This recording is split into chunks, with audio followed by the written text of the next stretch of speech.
সুপ্রিয় শিক্ষার্থী বন্ধুরা, আশা করি তোমরা সবাই খুব ভালো আছো।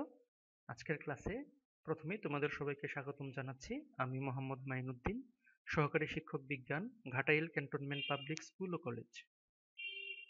আজ আমরা পঞ্চম শ্রেণীর প্রাথমিক বিজ্ঞান বিষয়ের প্রথম অধ্যায় থেকে একটি পাঠ আলোচনা করব। প্রিয় শিক্ষার্থী বন্ধুরা, পাঠের শুরুতেই চলো কিছু ছবি দেখে নেওয়া যাক।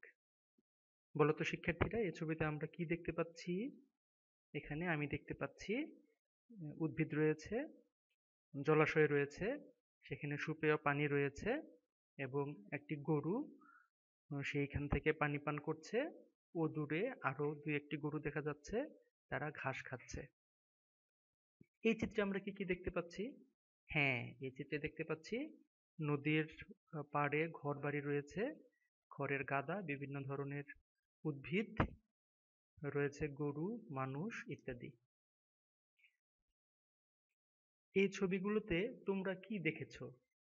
এই ছবিতে তোমরা দেখেছো গরু, পাখি, ঘরবাড়ি, গাছপালা, নদী, আরো অনেক কিছু। বলো তো শিক্ষার্থীরা, এগুলো তোমরা কোথায় দেখতে পাও? হ্যাঁ, এগুলো আমরা আমাদের চারপাশেই দেখতে পাই। এভাবে আমাদের চারপাশে যা কিছু আছে তাই নিয়ে পরিবেশ গঠিত হয়। তাই আমাদের আজকের পাঠের শিরোনাম আমাদের পরিবেশ। এই পাঠ শেষে আমরা পরিবেশের প্রকারভেদ বর্ণনা করতে পারব, জীব বেঁচে থাকার জন্য কিভাবে জড় পদার্থের উপরে নির্ভরশীল তা বর্ণনা করতে পারব বলে আশা করছি। সুপ্রিয় শিক্ষার্থী বন্ধুরা, এখানে পরিবেশের বিভিন্ন উপাদান দেখানো হয়েছে। এখানে রয়েছে সূর্যের আলো, বিভিন্ন ধরনের উদ্ভিদ, রয়েছে মানুষ, বিড়াল, পানি, পাখি, বিভিন্ন ধরনের প্রাণী যেমন সিংহ ইত্যাদি। চলো এই ছবিগুলো দেখে নেওয়া যাক।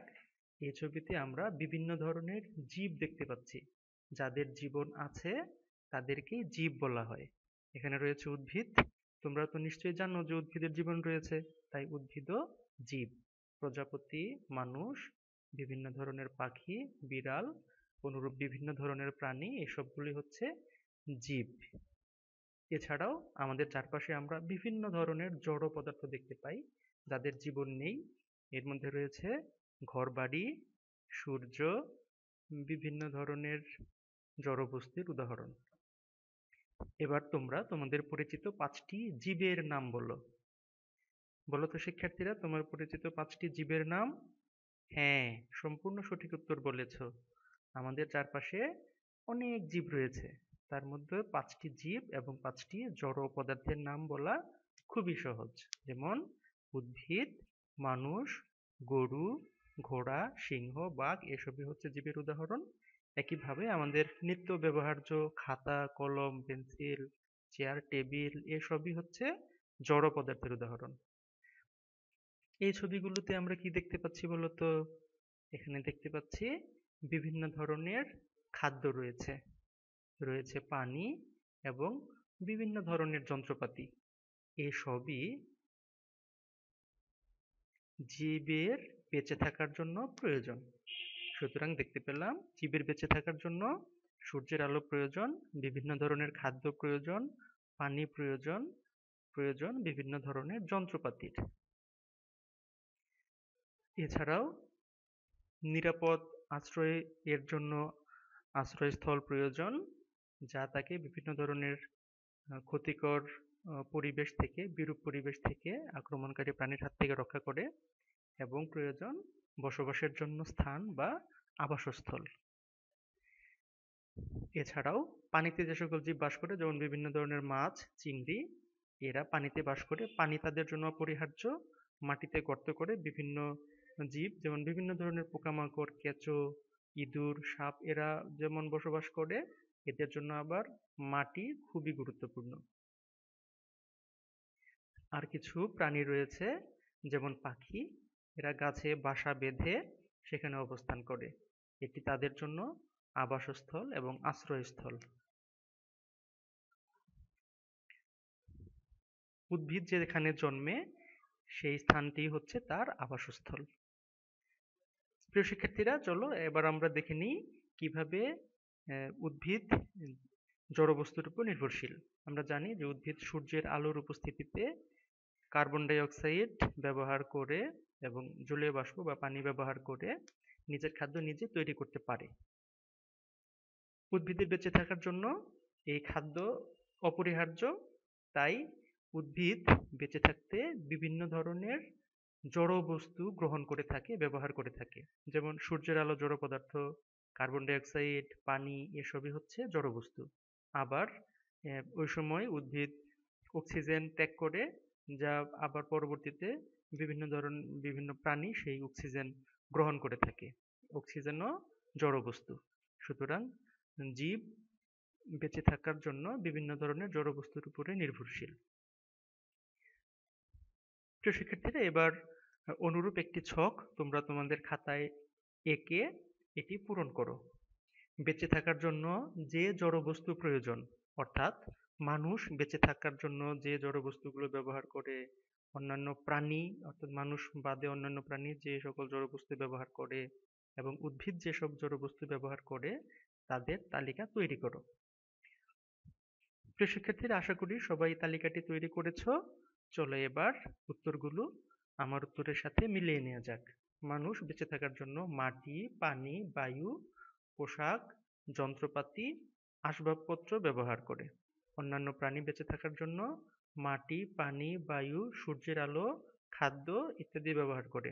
তাদের যন্ত্রপাতি, আসবাবপত্র, পোশাক এসব অপরিহার্য নয়, এটা তারা ব্যবহার নাও করতে পারে। উদ্ভিদ বেঁচে থাকার জন্য মাটি, পানি, বায়ু এবং সূর্যের আলো ব্যবহার করে থাকে। এবার এই প্রশ্নটির উত্তর সবাই খাতায় লিখবে। পরিবেশ কি? পরিবেশের 5টি উপাদানের নাম লেখো। প্রিয় শিক্ষার্থীরা, এবার তোমাদের প্রাথমিক বিজ্ঞান বইটি খুলে দ্বিতীয় পৃষ্ঠাটি খুব মনোযোগের সাথে পড়ো। এখানে রয়েছে মানুষ বেঁচে থাকার জন্য বিভিন্ন জড় বস্তুর উপর নির্ভর করে। মানুষের শ্বাস গ্রহণের জন্য বায়ু এবং পান করার জন্য পানি অত্যন্ত প্রয়োজনীয়। পুষ্টির জন্য খাবার প্রয়োজন। ফসল ফলানো এবং বাসস্থান তৈরির জন্য মানুষের মাটি প্রয়োজন। এছাড়াও জীবনযাপনের জন্য বাসস্থান, আসবাবপত্র, পোশাক, যন্ত্রপাতি ইত্যাদির প্রয়োজন। অন্যান্য প্রাণী বেঁচে থাকার জন্য জড় বস্তুর উপর নির্ভরশীল। সকল প্রাণীর বেঁচে থাকার জন্য বায়ু, খাদ্য, পানি প্রয়োজন। মাটি এবং পানি অনেক জীবের বাসস্থান। অনেক পোকামাকড়, কেঁচো ইত্যাদি মাটিতেই বাস করে। আবার মাছ, চিংড়ি পানিতে বাস করে। পরিবেশে বেঁচে থাকার জন্য উদ্ভিদ বিভিন্ন জড়বস্তুর উপর নির্ভর করে, যেমন সূর্যের আলো, মাটি, পানি, বায়ু ইত্যাদি। উদ্ভিদ সূর্যের আলো, পানি এবং বায়ু থেকে কার্বন ডাই অক্সাইড ব্যবহার করে নিজের খাদ্য নিজেই তৈরি করে। পানি আবার বিভিন্ন উদ্ভিদের আবাসস্থল, যেমন শাপলা, কচুরিপানা এ সকল উদ্ভিদ পানিতে জন্মগ্রহণ করে। এবার এই প্রশ্নগুলোর উত্তর দেওয়ার চেষ্টা করি। পরিবেশের উপাদানগুলোকে কয় ভাগে ভাগ করা যায়? বলো তো শিক্ষার্থী বন্ধুরা, পরিবেশের উপাদানগুলোকে কয় ভাগে ভাগ করা যায়? হ্যাঁ, খুব সুন্দর বলেছ। পরিবেশের উপাদানগুলোকে মূলত 2 ভাগে ভাগ করা যায়, জীব এবং জড় উপাদান। জীব জড়ের উপর নির্ভরশীল কেন, তা 2টি বাক্যে লেখো। জীব জড়ের উপর নির্ভরশীল কারণ জীব নিজের খাদ্য নিজে তৈরি করতে পারে, এর জন্য উদ্ভিদ নিজের খাদ্য নিজে তৈরি করতে পারে, এর জন্য তার প্রয়োজন হচ্ছে কার্বন ডাই অক্সাইড, পানি, যা জড় বস্তু। এছাড়াও আমরা বাসস্থান নির্মাণ করি বসবাসের জন্য এবং আশ্রয়স্থলের জন্য জড় বস্তুর উপরে নির্ভরশীল। আজকের পাঠ শেষে তোমাদের জন্য বাড়ির কাজ রয়েছে। তোমার পরিবার যে সকল জড় বস্তুর উপর নির্ভরশীল তার একটি তালিকা করে আনবে। আমরা পরিবারে বসবাস করি। আমাদের পরিবার প্রতিনিয়ত বিভিন্ন ধরনের জড় বস্তুর উপর নির্ভরশীল, জড় বস্তু ব্যবহার করে থাকে।